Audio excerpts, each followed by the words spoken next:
ada yang menarik, Ref. Apa? DPR-nya lagi ada suara ingin tidak ada calon yang bukan dari partai politik. Ini bahayanya. Seru nih, hangat ini. Oh, jadi calon itu harus dari partai politik? Kita lihat aja nanti. Oh, berarti mau ganjal Anies dong? Saya nggak mau bilang begitu. Ini suara ini ada. Oke. Saya kan ada di dalam. Tahu hiruk pikuk suara. Ini namanya makin tidak demokratis pemilihan. Nah, bayangkan dengan threshold saja itu sudah tidak demokratis, apalagi nanti tiba-tiba udah tahu bocoran dan siap harus berbicara. Ini udah berbicara ini. Assalamualaikum warahmatullahi wabarakatuh. Om Swastiastu, Namo Buddhaya, salam kebajikan. Salam rahayu, selamat datang, selamat berjumpa lagi bersama Gus A dalam channel Tanda Tanya Politik, semakin gila semakin asik. Kalau menurut saya, logis-logis sajalah. Calon presiden dan wakil presiden harus dari partai politik. Kenapa saya katakan seperti itu? Ya sekarang fungsi partai politik apa sih? Kalau memang misalkan partai politik tidak melahirkan sosok pemimpin, apa itu calon wali kota, calon bupati, calon gubernur, calon presiden, calon wakil rakyat, ya sudah bubarkan saja partainya, langsung aja pemilihan langsung semuanya. Selama ini kan partai politik cuma sebagai calo, cuma sebagai calo, ngabisin duit rakyat, fungsinya cuma sebagai calo, atau cuma sebagai rest area, tempat persinggahan doang, kan nggak lucu. Jadi kalau nanti 2024 calon presiden harus dari partai politik, justru menurut saya itu demokratis dan sangat demokratis. Kenapa saya bilang demikian? Karena dalam sila keempat Pancasila disebutkan dengan terang kerakyatan yang dipimpin oleh hikmah kebijaksanaan dalam permusyawaratan perwakilan. Permusyawaratan perwakilan berarti di dalam partai politik. Bukan mencegah Anies Baswedan, kita nggak takut. Anies Baswedan mau nyoin sendiri aja kita nggak takut. Kenapa? Rekam jejaknya jeblok, terlibat dengan politik identitas, terlibat dalam rencana penggulingan dan penjarakan Ahok. Anies maju di Pilpres nanti nggak takut. Kenapa? Karena pasti kalah. Orang-orang politik kalau sudah punya cacat setitik saja sudah, karirnya habis. Apalagi Anies Baswedan banyak cacatnya. Lebih bayar, DP 0%, OKOC, sumur resapan, Jakarta International Stadium, Formula E, banyak cacatnya. Nggak takut, nggak ada penjegalan. Buat apa jika Anies Baswedan? Lawannya lemah. Kalau lawannya kuat, baru saya jegal. Lawannya lemah, buat apa kita jegal? Dia itu akan jatuh sendiri tanpa perlu kita jatuhkan. Dia akan hancur sendiri tanpa perlu kita hancurkan. Dia akan kalah sendiri tanpa perlu kita kalahkan. Kenapa? Rekam jejaknya memang sudah amburadul.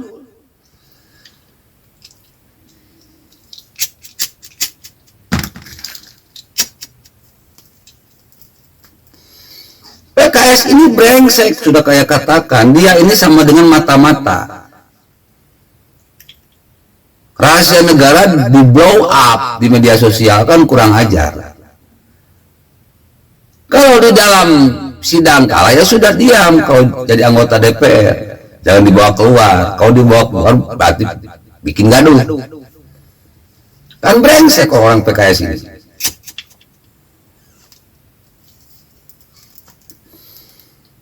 Kalau masalah pilpres, bicarakan di dalam.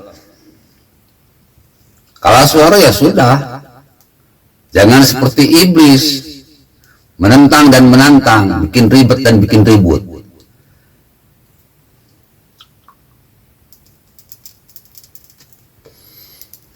Jadi kalau menurut saya, kalau misalkan nanti calon presiden harus dari partai, memang seharusnya. Sehingga roda kepartaian bisa berputar, bisa berjalan, ada fungsinya, menghabiskan uang negara itu ada fungsinya, bisa melahirkan calon presiden, calon pemimpin yang memang berkualitas. Kalau misalkan tahu-tahu Anies Baswedan mau nyalon, partai-partai dukung, berarti partai itu sampah. PKS, Nasdem, Demokrat itu partai sampah, tidak bisa melahirkan satu sosok pemimpin yang terlahir dari rahimnya sendiri. Partai sampah yang seperti itu. Nggak ada gunanya, bubarin saja udah. Ke depan kalau partai-partai tidak mampu melahirkan satu sosok pemimpin untuk jadi calon presiden, bubarkan saja udah. Itu partai sampah.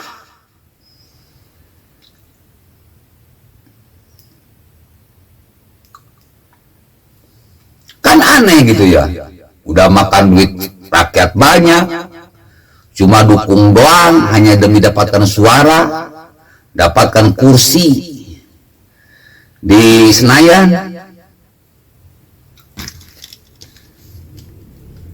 cuma jadi parasit doang partai itu, nebeng doang.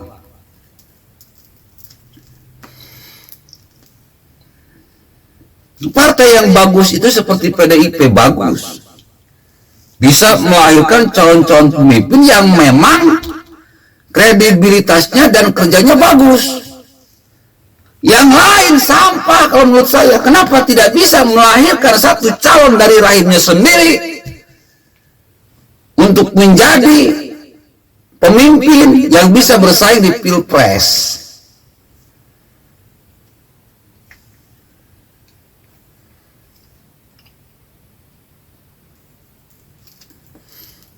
Prabowo mau jadi presiden, udah nggak cocok.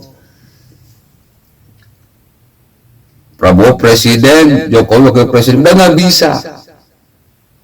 Udah ketuaan, kita butuh yang muda. Jokowi nanti aja lah. Nanti 5 tahun yang akan datang lagi bisa nyalonin, 10 tahun yang akan datang.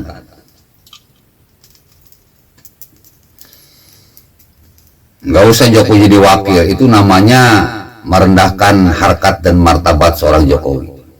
Diam saja udah, legowo saja, berikan kepada yang muda. Nah, berbicara masalah Anies Baswedan, udahlah, nggak usah ngomong jegal. Emang siapa Anies Baswedan? Prestasinya aja sampah, buanglah ke tempat sampah kalau sampah. Kita nggak akan menjegal. Buat apa menjegal? Kita hanya akan memberikan bukti-bukti kepada rakyat. Nih, kerja Anies Baswedan seperti ini. Masa orang kayak gini mau jadiin presiden? Cuma mengingatkan kepada rakyat Indonesia. Bukan membongkar keborokan, bukan membongkar aib. Kita memberitahu, masa orang kayak gini mau jadiin presiden? Yang suka lebih bayar, bisa bangkrut itu negara. Jadi partai-partai sampah yang tidak bisa melahirkan satu pemimpin di dalam rahimnya, segera koreksi diri, bertobat, mulai mendidik, membina dari kader sendiri, melahirkan calon pemimpin yang hebat, yang cuma nunjuk di luar partai, malu-maluin, tidak punya harga diri, tidak punya harga diri. Nasdem tidak punya harga diri. Kenapa? Tidak ada harganya di mata rakyat. Makan duit rakyat tetapi tidak mampu melahirkan satu sosok pemimpin dari rahimnya. PKS, partai sampah, makan duit rakyat tetapi tidak bisa melahirkan satu orang pemimpin di dalam rahimnya. Kalau Demokrat masih mending, udah regenerasi. AHY, cuma generasinya mentah ini, belum matang, jadi percuma juga, kualitasnya jelek kalau AHY. Yang lain-lain saudara generasi Golkar, saudara generasi P3, PPP, PKB, saudara generasi lain. Tapi yang paling hebat memang PDIP. Bang PDIP tolong, jangan paksain Puan kalah, saya jamin. Saya jamin kalah. Kalau paksain Puan, lebih baik PDIP bubar saja. Karena pasti kalah, buat apa? Kita mendukung yang pasti kalah. Yang pasti menang itu Ganjar Pranowo, udah pasti menang dia.